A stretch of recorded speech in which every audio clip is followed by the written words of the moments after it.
بینیاری عزیز تماشاوان هیجا سلاو و حرمت شف باش دمخوش برنامه کردی نوز به زمان کردی به باشا به زمان کردی به مجاره حمد خانی پیشبری ویه تماشاوان هیجا و عزیز و قدر بلند ازو ماموسته نسیم خوجه سلاو و حرمت خوش ورا پیشکش کن برنامه می اول مجاره ما حمد خانی بو احمد خانی جیاناوی پرورداوی پرتوکیوی برهمیوی کو تیرو تیجی بو ام سرکجی لسر وان مجاره ساکنین لیبلی دم تیرا منکر جبر وی یکی برنامه می اول یه بوری در باس بو ام لسر مجاره احمد خانی ساکنین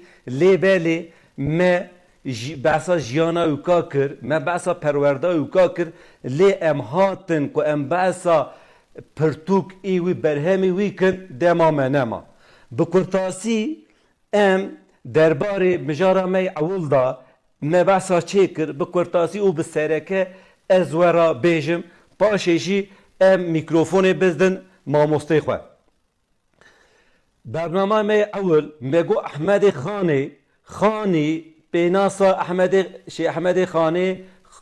خانیه او خانی جی گند احمد خانیه عشیر احمد خانیه گند خانی جی لجولمرگی نافچه چلی گردایا چلیه خانی احمد خانی کالکی ویکا لگند خانه هاتیه وانه کوچه خانه کریه کوچه وانه کریه لوانه جی کوچه بیاز بازی دی کریه احمد خانی کالیو کا کو تینه بازی دی باو احمد خانی جی لبازی دی به احمد خانی جی لبازی تی دنه نوی باو احمد خانی مگو ایلیازی ملبیه او آیلا مالبات احمد خانی جی مالبات کی خاندکار بیه ملئی بیه باو احمد خانی جی ملئی ایلیازی کالکی احمد خانی جی مله بونه احمد خانی پرورده خواه اول لبر باوی خواه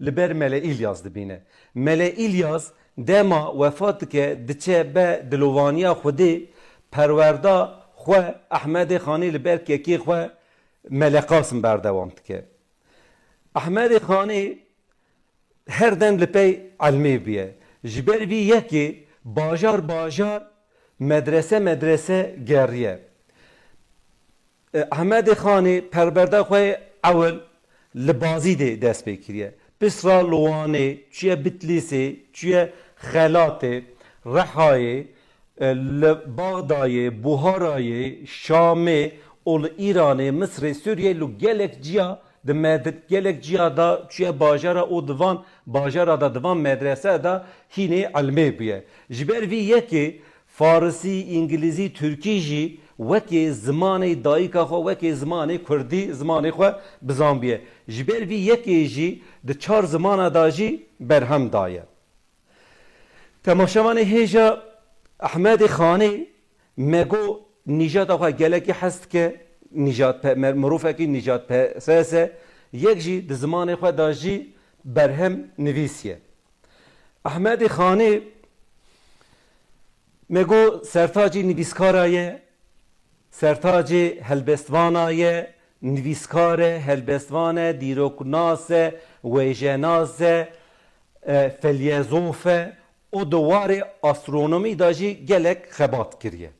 Me behsa van tişta kir derbarê Ahmedê Xanê da lêberê em hatin behsa pirtûkî Ahmedê Xanê behsa berhemê Ahmedê Xanê dema me têrê nekir.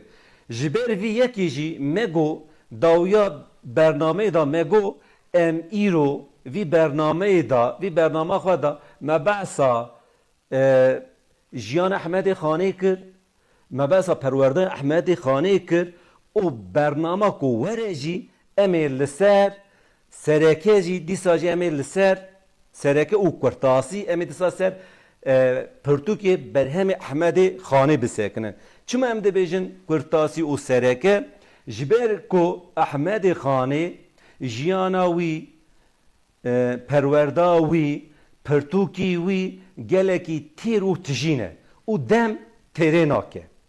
Mamoste Profesör Doktor Nesim Sönmez mamoste dibxêr hatî ser çava ser sera hatî. Nava xêre darî Bername me awil te gelekî agahiyê pir bi qedr û qîmet tejmera parve kir ji bona wika mala te ava. avatir.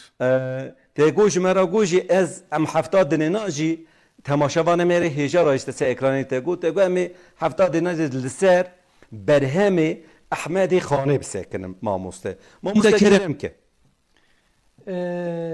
Gege kenan dudxazê em berê behsa rewşa serdema Ehmedê Xanî bikin. Yani serdema ku Ehmedê Xanî têda jiya gelo rewşa rojhilata navîn çawa bû, rewşa welatê Kurdan çawa bû, em berê behsa wî bikin paşê jî em vegerin bal berhemê wî û fikr û baweriya Ehmedê Xanî bin. Mamoste dîsa jim ser çava ser sera hatî û gelekî temaşevan li ser medya civakî jî ji te ra silavê wî jî hebûn. Em vîka jî bêjin bira silavê temaşevanê me jî ser me nebîne. Mamoste meriv Ehmedê Xanî merîver ez pirsa xwe dikarim haşte bipirsim. Bi gotina te bira pişkekî jî ez jî tiştekî pêvakim hez dikim. Ehmedê Xanî di gelekî wara da pêşva çûye xwe geş kiriye. Di wî sedemê da rewşa ebêjim rewşa heremê ebêjim rewşa Kurda rewşa Kurdistanê çawa bû mamoste e pişkegeha pirsa xwe pişkegeha firekin pipirsim ez jim qewî daha çêtir bibe. Baş, mala Mamoste bana. kerem ke. Meriv serdema wê demî dikare di bin sê serenavên sereke da binirxîne. Serenava yekem em dikarin di warê siyasî da rewşa herêmê binirxînin.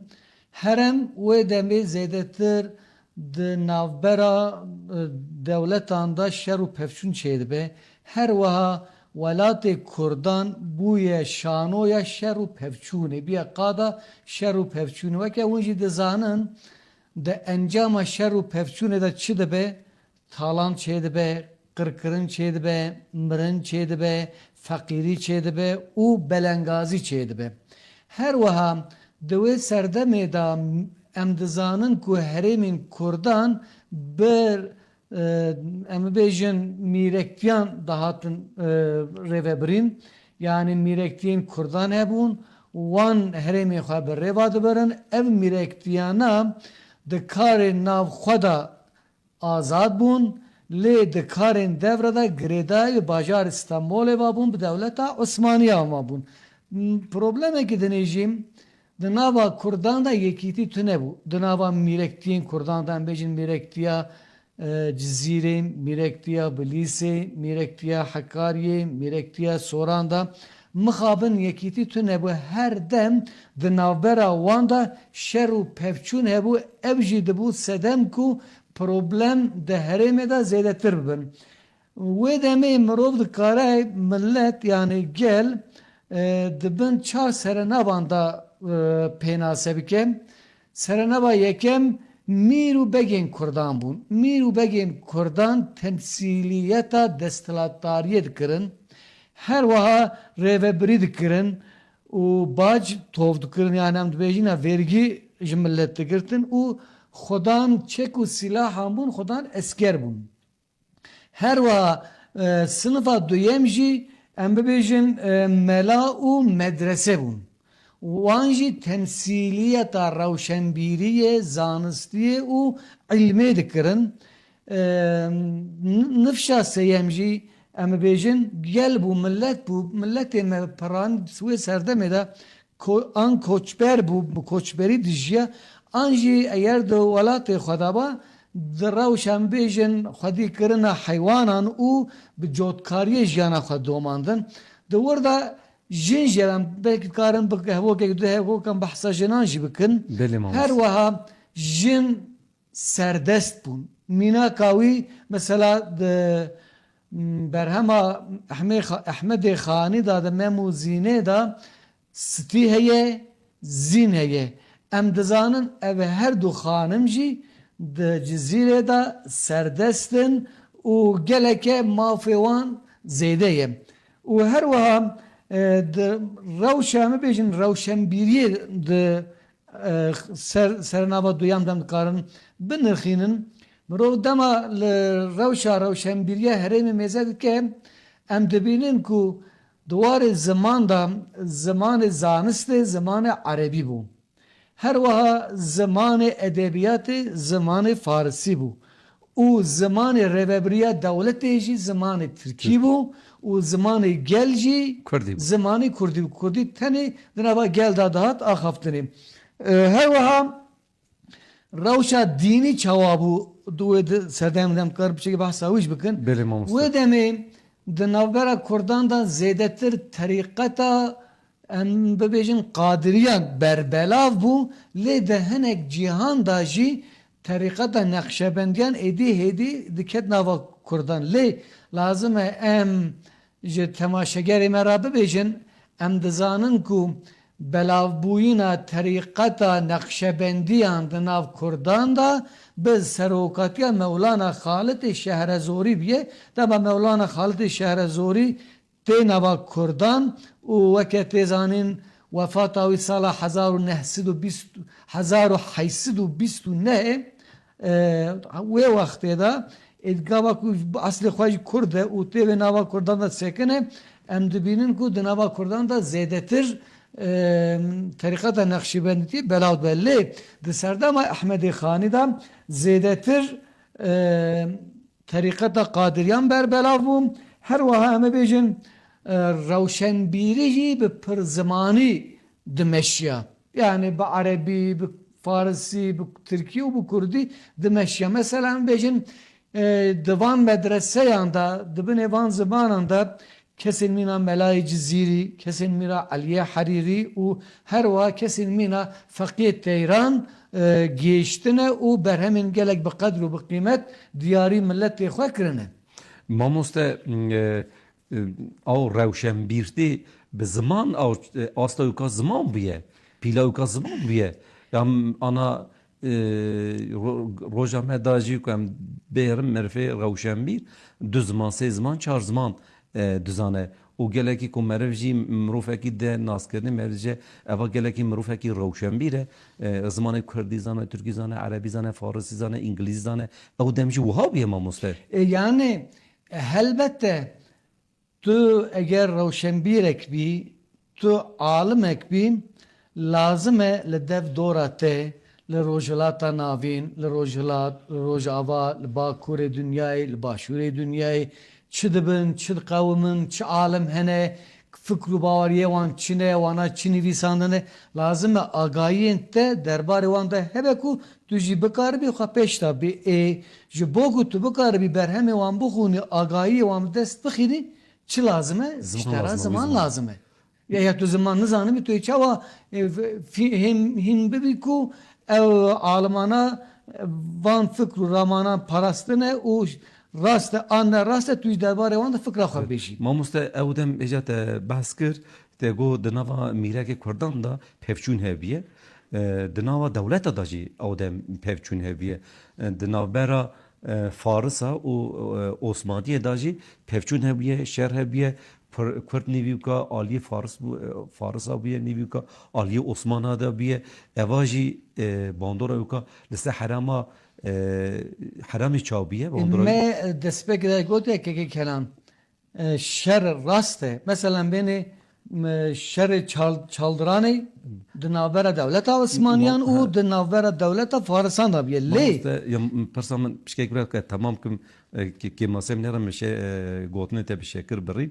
bi hingiv birî ez wisa bêjim mamoste pevçûna mîrektiya navbera mîrektiya û dewleta da ew dem herem bandora wî ka çawa bi ser heremê çêdibû cudahiya wî çi bûye yani şer çi işte encama şer çi ye me got ya nexweşiye nexweşiye kêmasiye mirine feqîriye belengaziye de encama şer de her dem Kurd belengaz mane, Kurd fakir ketine, Kurd baş da mane, u duvarı ilme da, duvarı aboriye da, duvarı civake da, duvarı revşenbiriye da, her dem zırara her mezin li Kurdan çebiye. Yani mimariya wan çebiye, ji hunera wan da çebiye, de her ali da zırara her mezin, ve hereme da encama şerran da çi navbera mirektiyan u devletan be çi navbera devletan da be u encame da jber ku de olke Kurdan da şer u pevçun devam kiriye zarara mezin geçti Kurdan. بله ما مست دوان چیم پفچون آداجی کومرف لی دهیره احمد خانی جی کو جیان دکه سینور هر دو دولت آدایج tam da sinor da ya. بله. Bazı sinori Osmanlı o Fars da bir mrofeki de nava duvi ravşeki usa da çava usa ki خو گشکریه اوسا بیا روشن بیر اوسا خاندیه yani fikru merfaji nageje yo mervet kadar ola halal becera evden bu an derfete bekemasi da ki ahwa geşkiriye embejin elhamdülillah çok şükür eva kurd biye o berheme u kaji kurdi nivisi ujmera işte jmet keveji ki ku emperemi ku buxunen و هیم بن و جیانا خواهد داجی بکار بینن ما مسته برسکی من وها هیه ده ادبیات کرده دا ده چند کرده دا ده کبنه شوپیا دا کرده دا جیه احمد خانی گلکی گرینگه دوی پرسامه دا شیرواته چیه ما مسته احمد خانی براستی جبو کردان چیروکک نویساندیه ناوی چیروکا خوشی دانیه مم اوزین چیروکا خوشی به زمان کردی نویساندیه لی دوی چیروکه دا خواستیه به دهان مساجان جی کردان را بشینه او روشا کردان به گوری هیزا خواه به گوری قوتا خواه بگوهرینه جی بوکو مرف احمد خانی باش ناسب که لازمه مروف ادبیاتا جیناران باش بزانه به تایبتی ادبیاتا فارسان هر وها ادبیاتا عثمانیان یا سردما کو خانی تیدا جیایه دوی سردمه دا مثلا ملاجامی هیه هر وها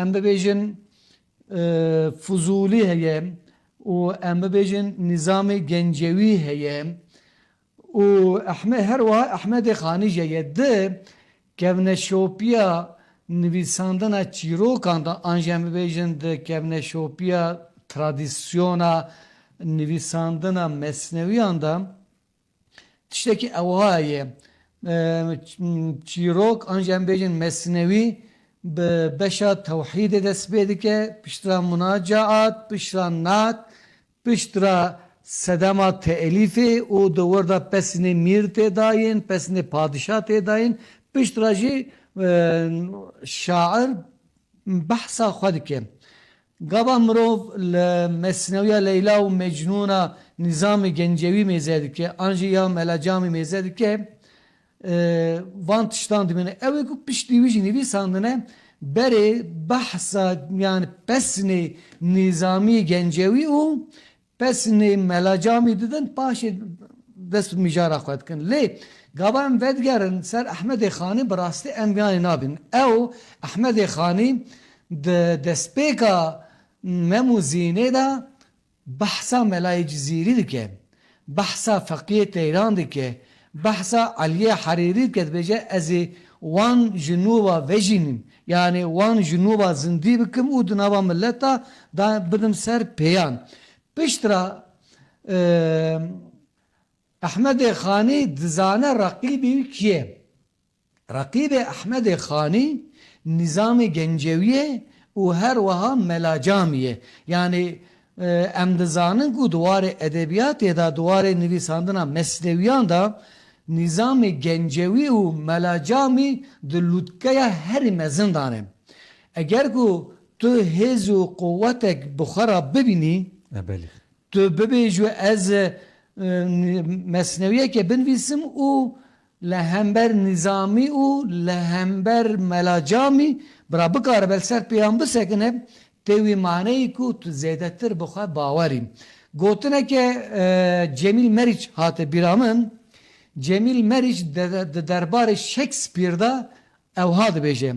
Dibêje beqasî ku Shakespeare li edebiyatnasên dünyayê teesîr kiriye tevahiya dünyayê ew qasa teesîr li ser Shakespeare nekirine. Ez dikarim li gor vî gotinê ji bo Ehmedê Xanê evha bêjim.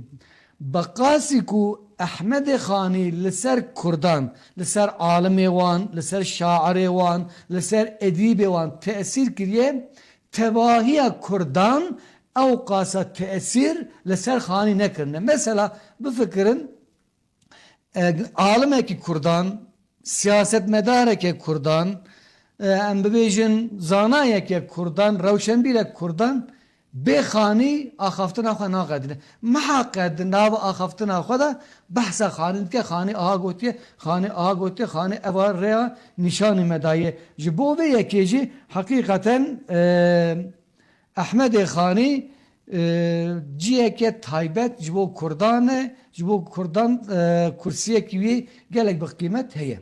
Bele mamoste mala te ava ji bona şîrova te jî.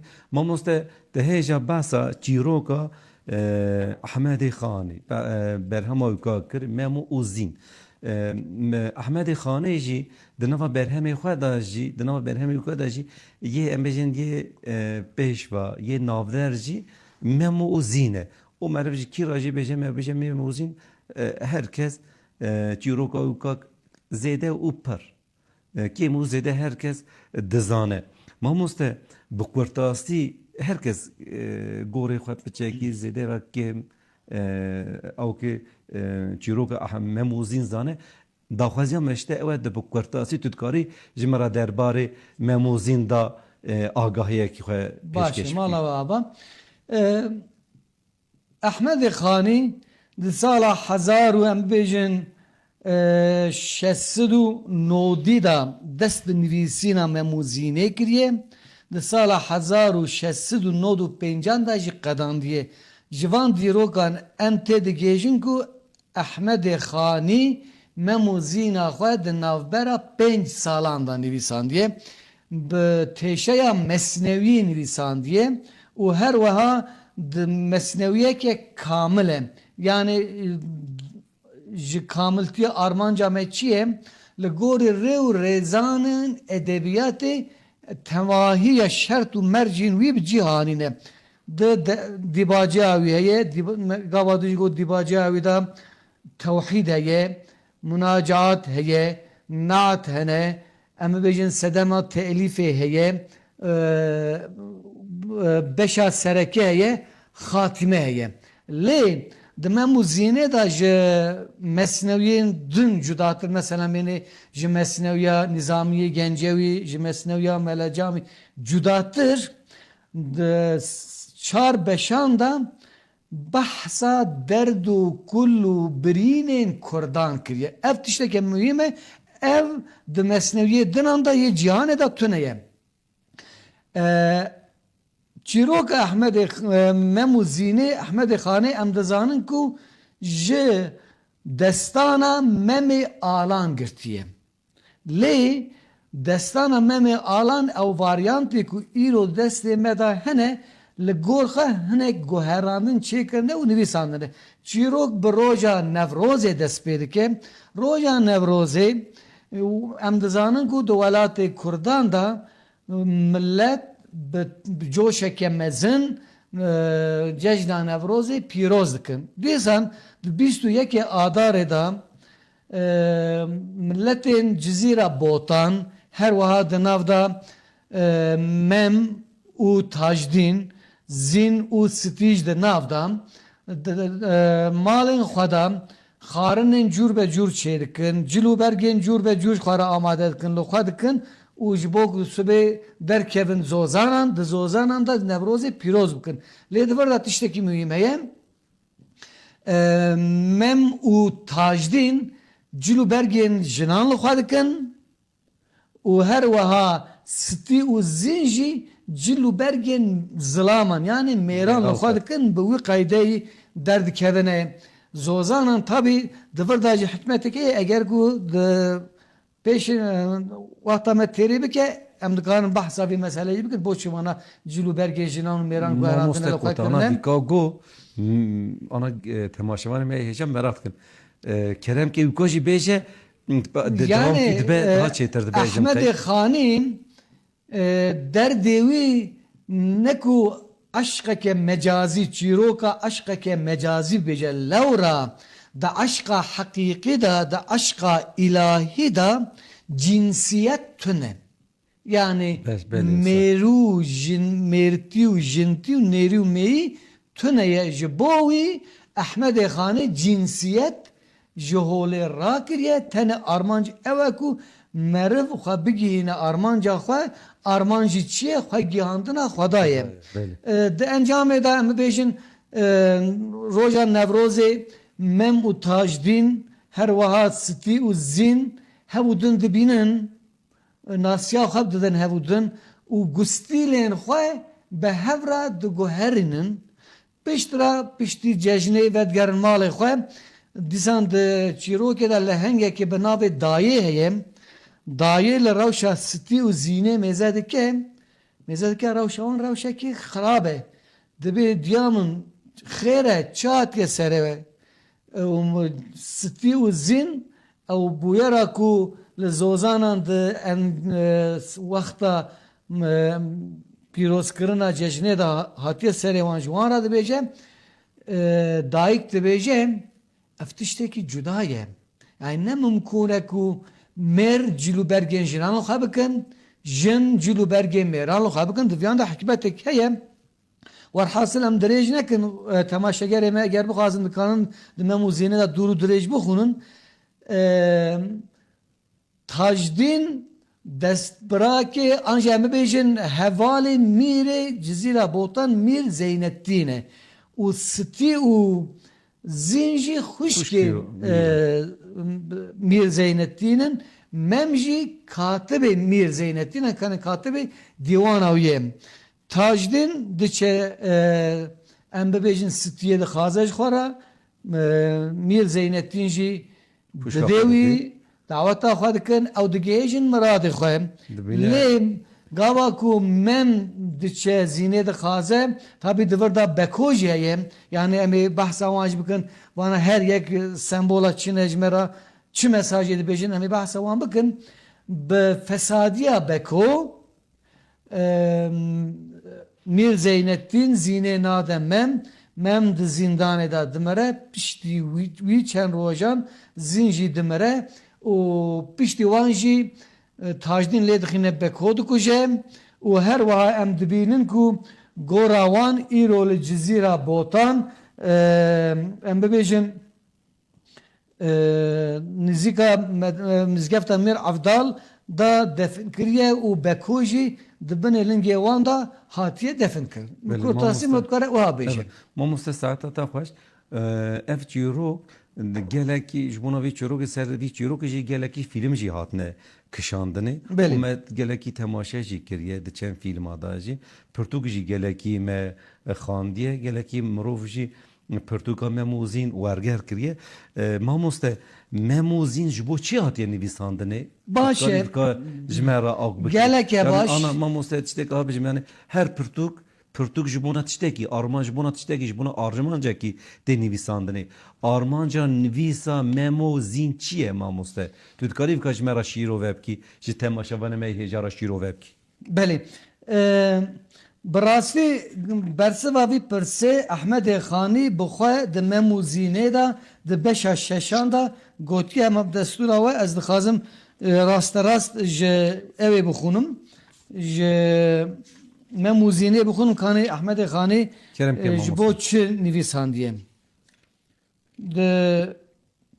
Ewha dibêjin da xelq nebêjitin ku ekrat bê marîfetin bê asl û bunyat. Yani dibêje siber rojê bira xelkê dev dorê cînarên me ne bejin ya dinava Kurdan da ne zana hebu ne derketine ne binge havan heye koka wan heye ne jî em bibêjin aslê wan heye envaî milal xwedan kitêbin yani tevaya millet xwedan kitêbin mesela bêjin di nava Farisan da em şehname heye hewaya Tirkan da Fuzulî heye di nava Ereban da em bêjin el mütenebbî heye karê nava Kurdan tu kesek wisa tune Ebeli. Kurmancı tenê bê hesêbin kurmancı tenê di nav xwe da bê hesêbin tu ji bo wan qîmetekî tunîne her wa di du malekî din de ez dixwazim bibêjim ew ha dibêje yani di sereke dibêje min xwest ku sibê serhevde ne serê Kurdan nebêjin Kurd bê marîfetin bê zanane bê aslin bê bunyadin koka wan tunîne nesla wan ne diyare ji bo wî min xwest ez binivîsim û berdewamî de wiha dibêjem şerha xemê dil bikim fesane zînê û memê bikim behane nağme wê ji perdeyê derînim zînê û memê ji nû vejînim yani ez dixwazim derda dilê xwe derdê dilê xwe ji we re bibêjim her wiha gava ku ez dibêjim ez çi xwe re dixime sedem ez çîroka mem û zînê xwe re têkime sedem û ji we re bibêjim her wiha dibêje ez ê ji wî nameyên wisa derbixînim ev mem û ruhê mem û zînê ji nû be were vejandin yani ji nû be were zindîkirin bi vî awayî dixwazim beremek bi vî rengî binivîsîne îcar dixwazîm em piçekî jî li ser ka Ehmedê Xanî mesela bibêjin di wê serdemê de dîsan memûzînê de Ehmedê Xanî dibêje em dikarin li vir dîsan jî wekê mînak bixûnin Kerem Kemal Usta. biborin hema ez ji vê de re bibêjim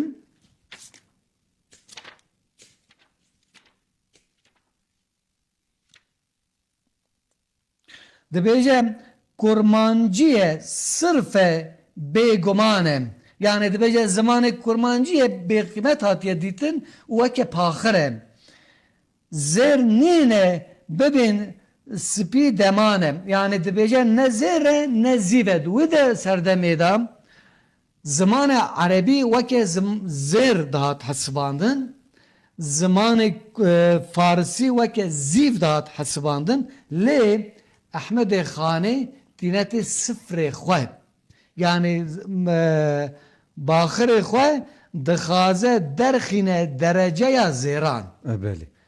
her wiha em dizanin Ehmedê Xanî kesekî alim e yani dwarê zanista İslamê da jî geleke pêş da çûye lawra em dizanin ku di Sûreyê İbrahîm da di ayete çaran da Xwedê Teala ew ha dibêje Bismillah وَمَا أَرْسَلْنَا مِنْ رَسُولٍ إِلَّا بِلِسَانِ قَوْمِهِ لِيُبَيِّنَ لَهُمْ dibêje me her pêxamberek tenê bi zamanê gelê wî şand ku ji wan ra bi zamanê wan emr û fermana Xwedê şîrove bike ez di wî baweriyê de me ku Ehmedê Xanî gava ku bi kurmancî nivîsandiye û ev ayeta Xwedê Teala jî li ber çavan girtiye ji bo ku emr û fermana wî ji bi cih bîne were haniye hatiye nivîsandiye yani em dibînin ku tabi devamê da dibêje eger meheba xudanek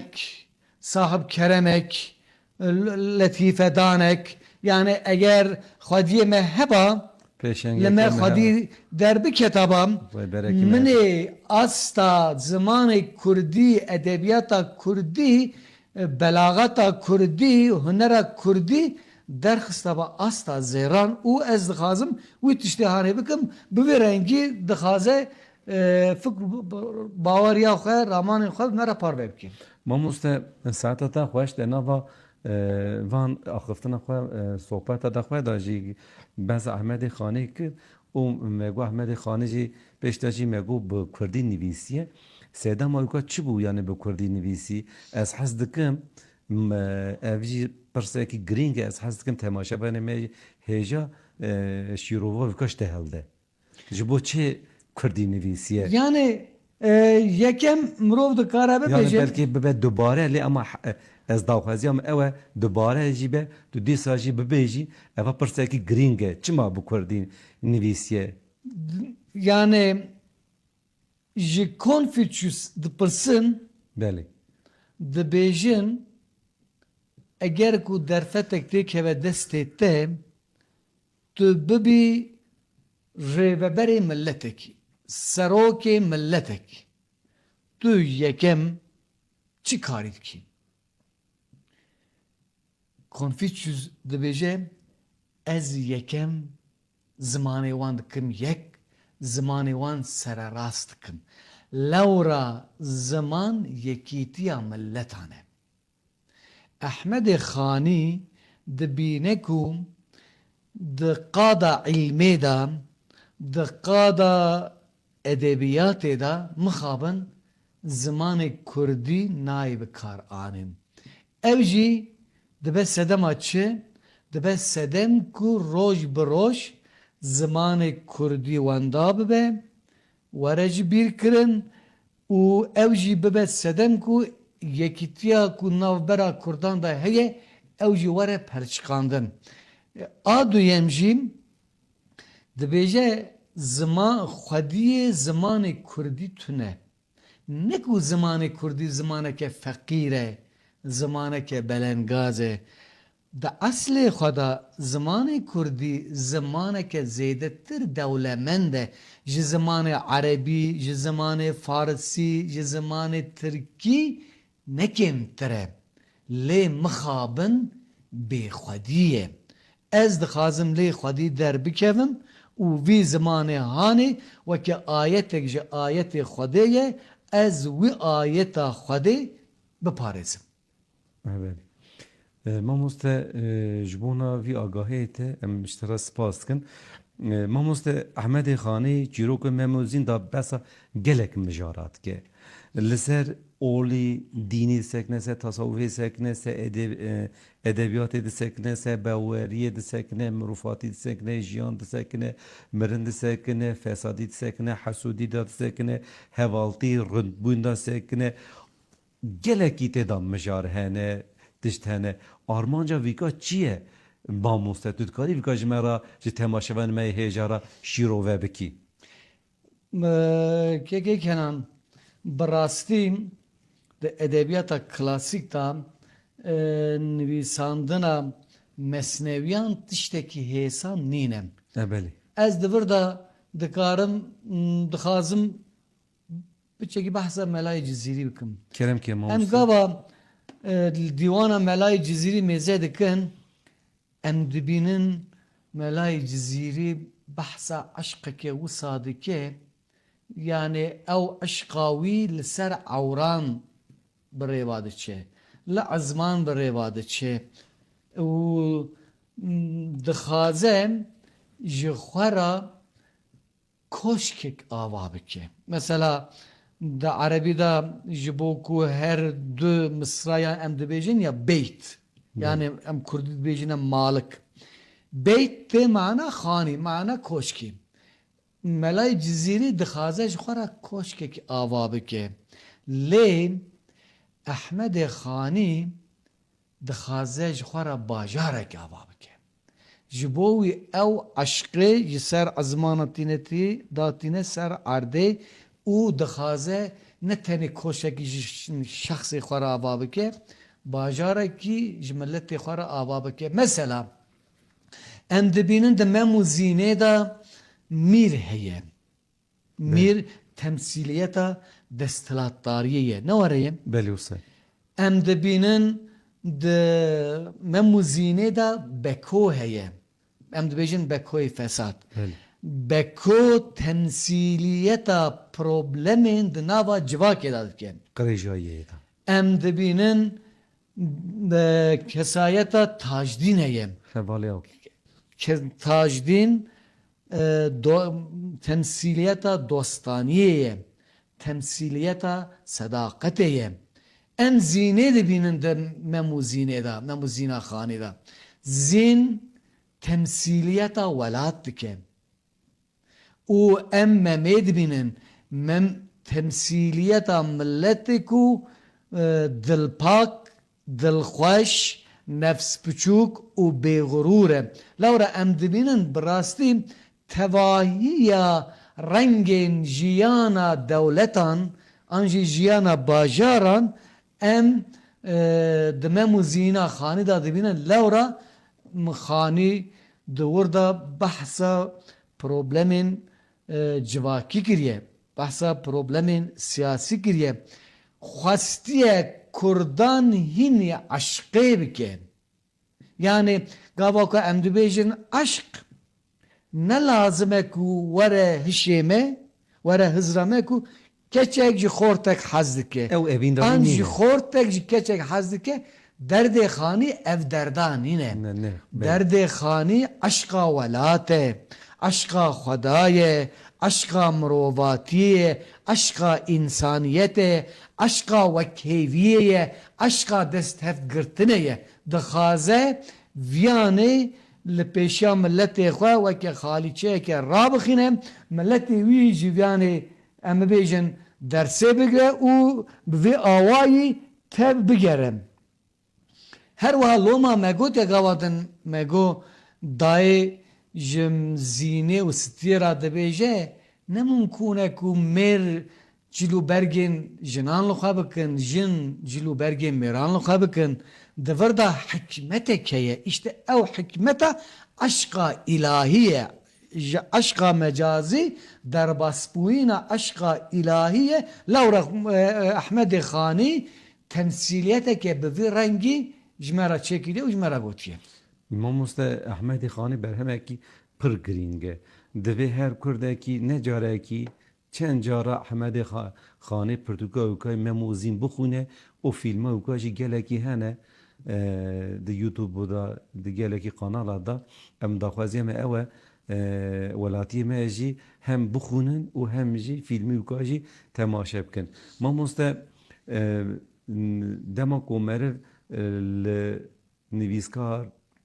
nivîskarê Kurdan, helbestvanê Kurdan meriv dinhêre gilî û gaziyê wana hene ji milletê wana. Yê Ehmedê Xanê jî û ew dem gilî û gazinî wî hebû. Çi bû? Em dixwazin nivîska yani eva ez bêjim eva awkekî birînekî nivîskarê me Kurdan e. Tu derbarê vî pirsa me da şîrova te çi tu dikalî vî pirsa me zelal bikî mamoste. Gelek spasmala te ava kekê keran Ehmedê Xanî weke civaknasek, weke sosyologek, weke doktorek tahlîla nexweşiyên Kurdan dike. Xanî tenê bi tahlîlkirina, tespîtkirina nexweşiyan nasekine dermanê wan jî dibêje. Çareya wan jî dibêje. Yani dibêje ey gelê Kurd ev problemên we hene. Eger hûn dixwazin ji wan birînên xwe xilas bibin, birînên we kew bigirin û sağ bibin, lazim e hûn van tişta bikanê gilî û gazinan jî çi dike? Yekem gilî û gazin da wî ew e ku di welatê Kurdan da her dem şer û pevçûn heye. Şer dikin. Mîrektiyên Kurdan di navbera hev da her wext di nava şer û pevçûnan da em îroj dibînin mesela di gundan da di bajaran da hakîqeten şer gava çê dibe yani Kurt dawiya şer belkî zêde nafikire hema aqilê awil çi bê wî dike û di dawiyê da jî zirareke geleke mezin dibîne. Hoşmabûnekî mezin jî dibîne îdî destûka jî tiştekî mamoste. Êdûdiyan dibêje lazım e wun ji xwara serokên wisa peyda bikin derbixînin herkes serokatiya wî qebûl bike. Dibêje di nava Kurdan da serokê ku herkes wî qebûl bike dernakeve. Belê. Ev jî problemeke mezin dîsan dibîne. Her wiha gilî û gazindan ji bêtifaqiya Kurdan dike. Dibêje Kurd her dem bêtifaqin di navbera hev da şer û pevçûnê dewam dikin, bi xebera hev nakin, yek li pê êdin mixabin naçe dibêje. û her wiha dibêje di nava Kurdan da mixabin mafê tayînkirina qedera wan tunîne. Yani Kurd xudan wî mafî ninin ku qedera xwe tayîn bikin. Her dem ji aliyê cînaran ba an ji aliyê milletên din ba qedera wan hatiye tayîn kirin û her wiha ew jî dibin mahiyeta wan damane. Lewra di edebiyatê da di saha edebiyatê da kevneşopiyekî heye bi piranî mesnewî têne diyarkirin ji bo serok komaran, serok dewletan, ji bo mezinan. Lê em dibînin ku Ehmedê Xanî mesnewiya xwe diyarî tüm mîrekî Kurdan nekiriye. Mesela Ehmedê Xanî wiha dibêjin birov dikare vî malika wiha şîrove bike.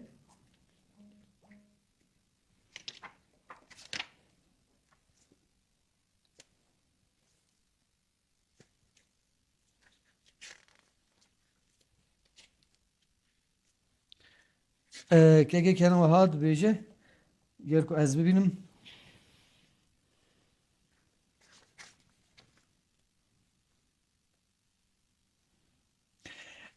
Ew hat bile keke kenan. Kerem ke mamosteyê min. Ez naçime Hazreta çü mîran. Ez nabime bendeyê esîran. Yani dibêje ez naçime dîwana tu mîrekî lewra mîr esîrê esîranin. Yani mîr her çiqas di nav xwe da serbixwe bin jî lê dîsan girêdayê dewletên din anin. Ji bo wî tînetê me muzîna xwe bi diyarî gelê Kurd dike nade tu mîrekî Kurdan. Mamoste cudahiya Ehmedê Xanê gelek e. û cudahiya wî jî yek jî li rade. Jar afan yani me got van birînên Kurdan xanî tespît dike me got ya xanî ne tenê birînan tespît dike dermanê ku birînan xweş dike wan jî me re dibêje. Kan jî me re çi dibêje? Dibêje yek dibêje bi perwerdeyê bi hişyarbûyîna ji xewa xefletê hûnê xilas bibin.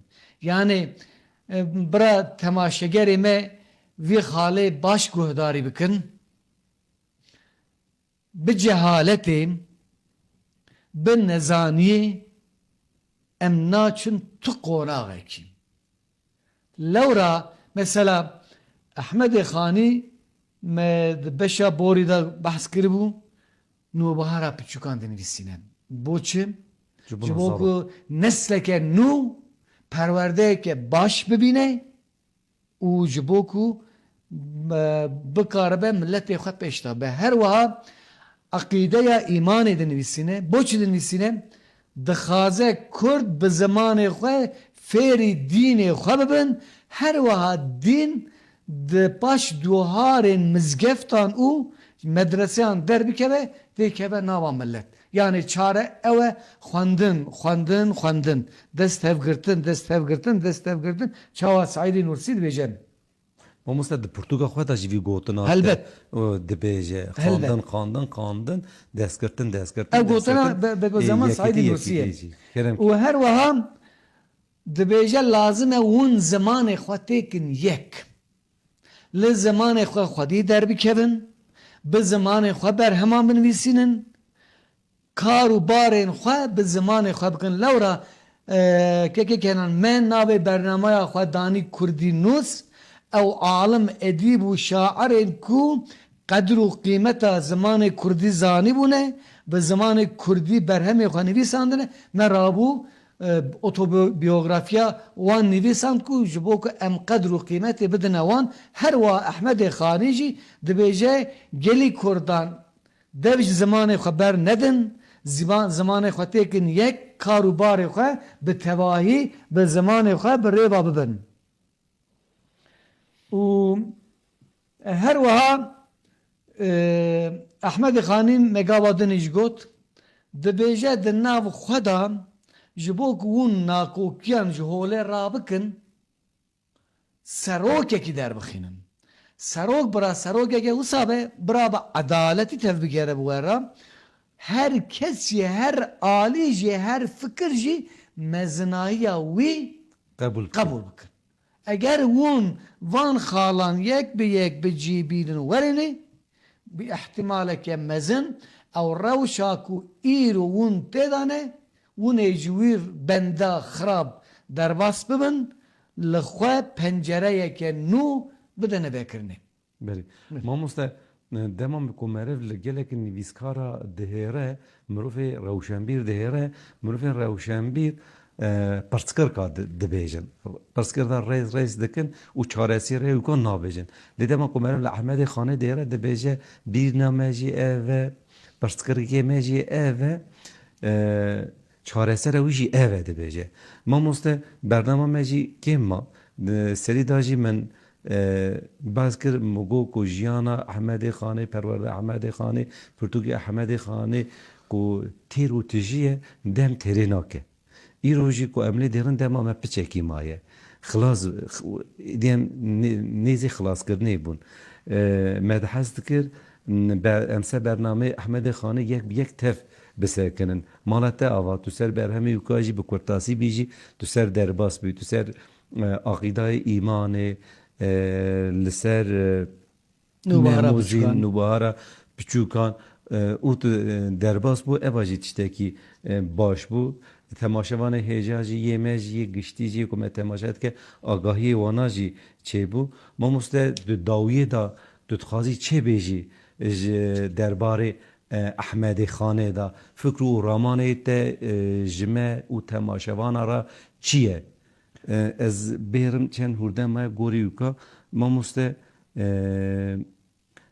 şeş hûrdemê me maye. Baş e. Ji bo me wîka pirsa me jî aha be ji Ehmedê Xanê tu dikarî bi dawiyê da çê bêjî? Wekî dawiyê da vîzyona Ehmedê Xanî mirov dikare bibêje Ehmedê Xanî kesekê wisa ye dixwaze di navbera milletê xwe da yekîtiyê çêbike.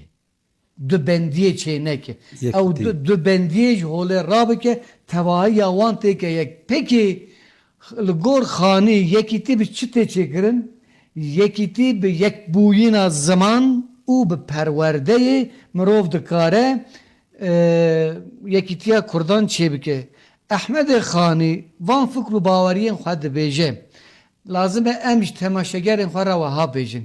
Ey gelê Kurd, eger hûn zimanê xwe nekin yek, Hûn ê herin bi yek bi yek. eger hûn bi perwerdeyeke baş pêş de neçin, hûn weke em eger ku mem û zînê bişibihin çîçekan, bişibînin çîçekan, bişibînin kulîlkan, ew ê gelek çîçekên wekî mem û zînê her dem biçilmisin. Lê hêviya me ew e ku gelê Kurd li şîretên Xanî guh mêze bikin, guhê xwe bidin şîretên wî û ji wî baş fêm bikin, rê û rêzana ku wî daye pêşiya me Kurdan, em wî bicî bînin werêne. Kekêkeran madem me wisa got Xanî di beşek xwe da بحثا درد و کل کردان دکه و بحثا چارەسەریya wan bi şeklê helbestê dike em wî helbestê bixwînin diyarî temaşegerê xwe bikin û vî bername xwe îro biqedin eger Kerem tu jî ki münasib bibînî. Kerem ki mamoste.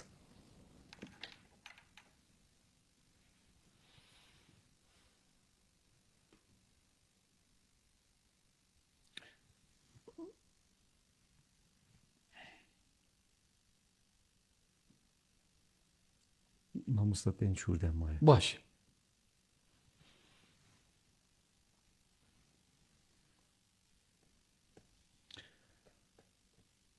Xanî ji kemalê bêkemalê meydana